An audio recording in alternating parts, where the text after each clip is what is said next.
Welcome to Learn and Grow Podcast. You know that moment when your brain just won't stop thinking, no matter how tired you are? When you're lying there wanting peace, but your mind keeps whispering, what if this? What if that? If that feels familiar, you're not alone. And today, I want to help you step out of that spiral. Hi, everyone. Welcome back to the Learn and Grow podcast. I'm Emma, and today we're diving into something so many of us struggle with: overthinking. Why it shows up, why it feels so powerful, and most importantly, how you can gently loosen its grip without forcing yourself to think positive or just stop worrying. We're going to approach this in a kinder, simpler way. Along the way, usually because it was trying to protect you. Maybe you grew up having to guess other people's moods before they changed. Maybe you went through a tough period, so your mind learned to constantly scan for danger. Or maybe you're just someone who cares a lot, so your brain keeps trying to solve everything in advance. When your mind repeats that pattern again and again, it starts to feel automatic, like a spiral you can't step out of. And that spiral shows up in your life as things like trouble sleeping, feeling tired even when you didn't do much, finding it hard to focus, worrying about your health, doubting your own decisions. Not because you're doing anything wrong, but because your mind has been carrying way too much for way too long. So today, we're not here to attack your mind. We're here to gently untangle what it's been doing and give it a softer way to exist. You know what's interesting? When we get stuck in overthinking, we almost all fall into the same patterns, and most of the time, we don't even realize we're doing it. Maybe you start scanning everything around you, your body, your emotions, the look on someone's face, almost like you're trying to catch a problem before it even appears. And when that doesn't calm you down, you go looking for reassurance. You start Googling symptoms, replaying conversations in your mind, or asking someone a question more than once, just hoping their answer will quiet that little storm inside you. And if that still doesn't work, your brain goes into planning mode. Not the normal, healthy kind of planning, but the let me mentally prepare for every possible disaster kind of planning. You rehearse conversations, you imagine worst-case scenarios. Your brain becomes this full-time emergency manager, even though in reality, nothing bad is happening. And the tricky part is, all of this feels helpful in the moment. It feels like you're trying to take control.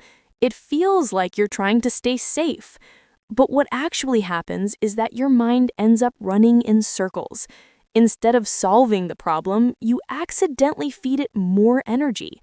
Not because you're weak or dramatic or doing anything wrong, but because your brain is trying to protect you in the only way it knows. And sometimes that makes everything feel heavier instead of safer.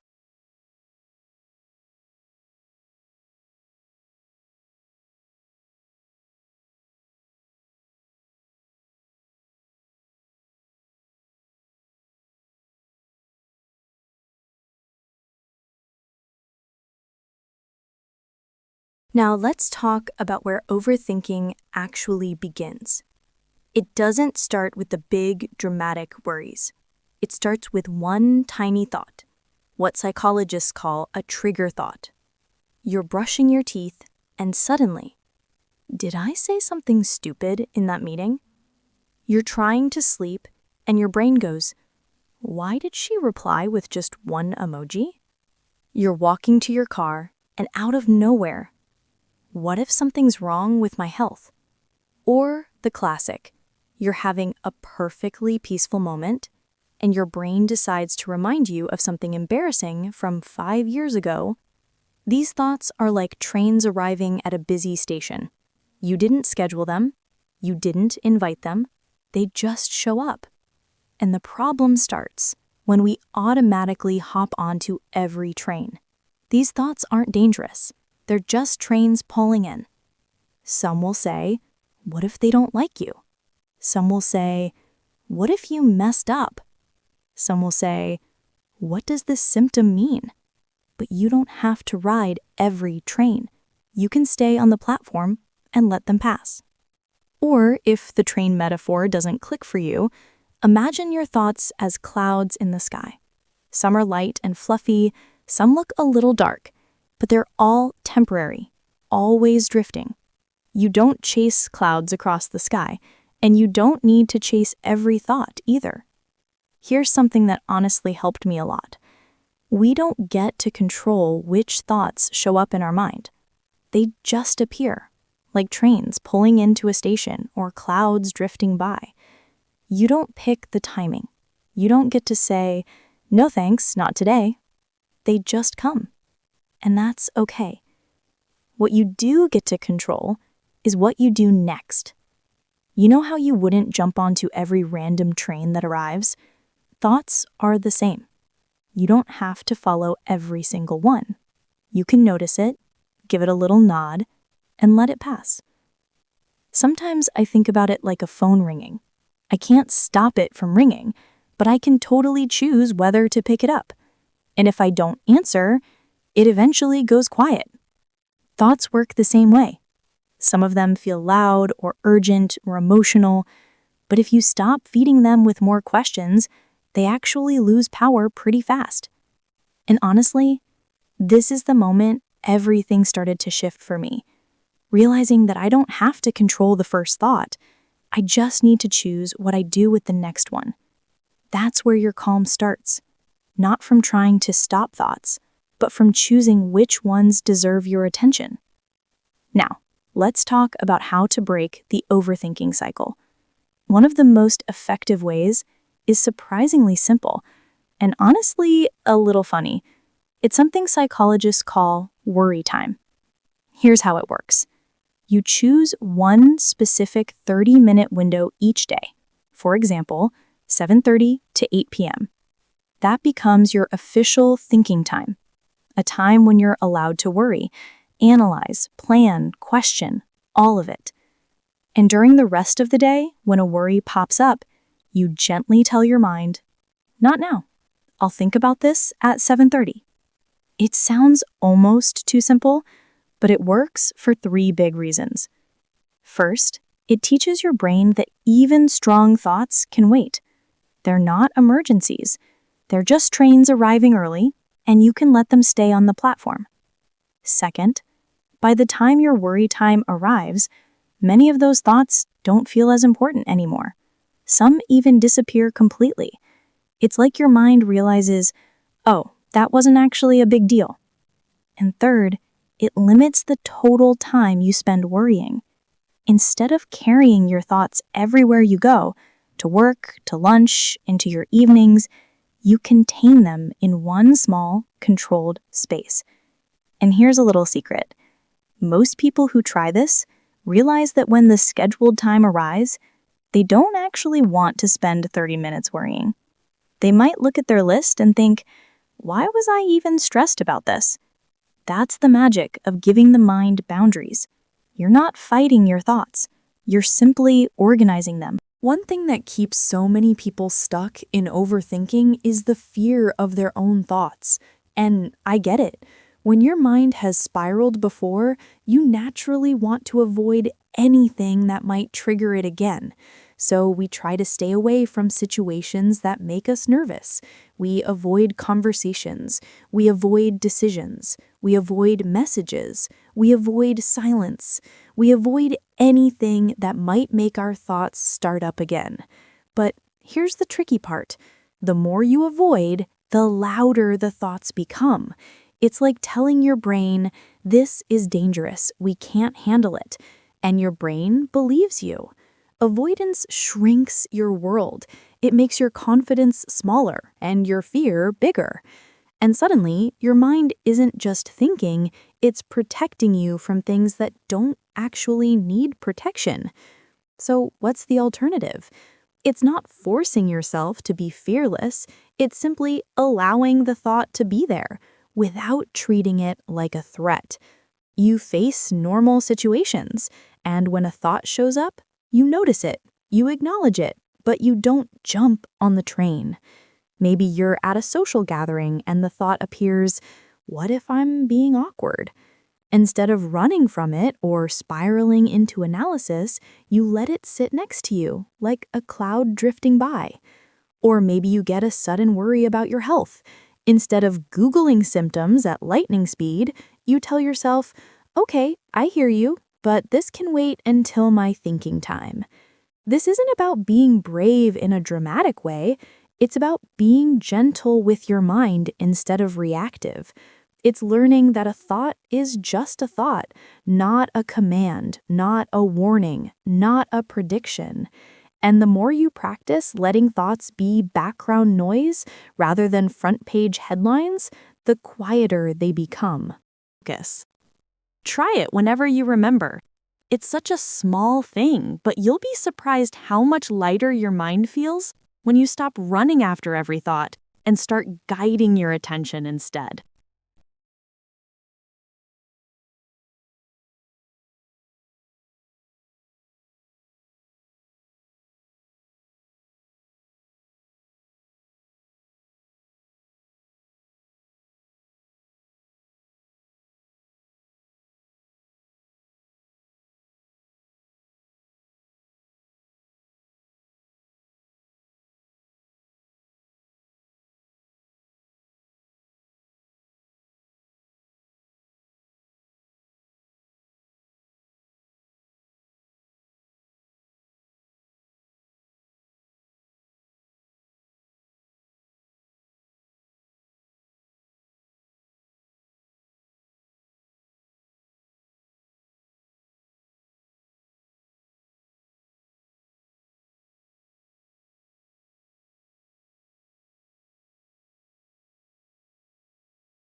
One of the biggest reasons we stay stuck in overthinking is a belief we don't even realize we're carrying.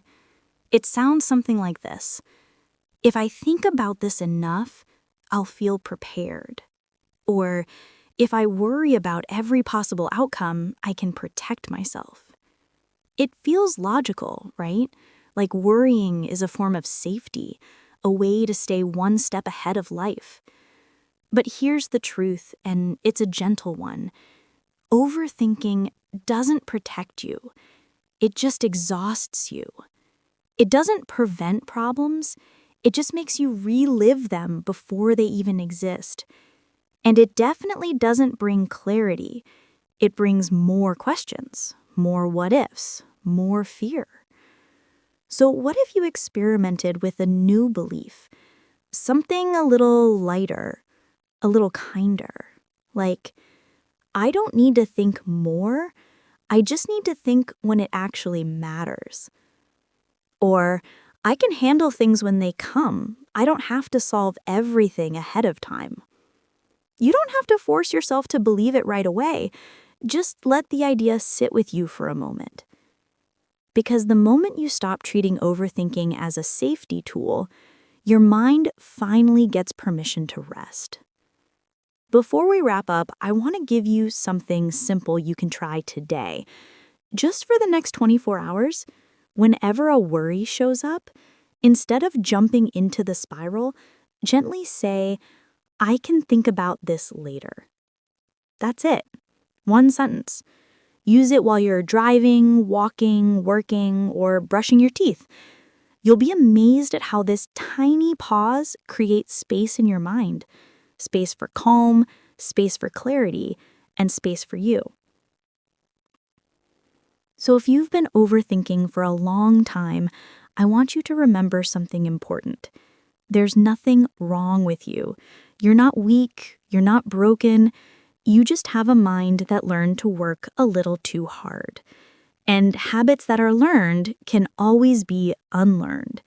You don't have to fight your thoughts, and you don't have to control everything in your head. All you need is a gentler relationship with your mind, one where thoughts can come and go without dragging you into every story they tell. Start with something small. Notice when a thought arrives. Imagine the train pulling into the station. Imagine the cloud drifting across the sky, and give yourself permission to let it pass. Your mind isn't the enemy. It's just tired. And it deserves peace, just like you do. Thank you for spending this time with me today. Take a deep breath, take care of yourself, and I'll see you in the next episode.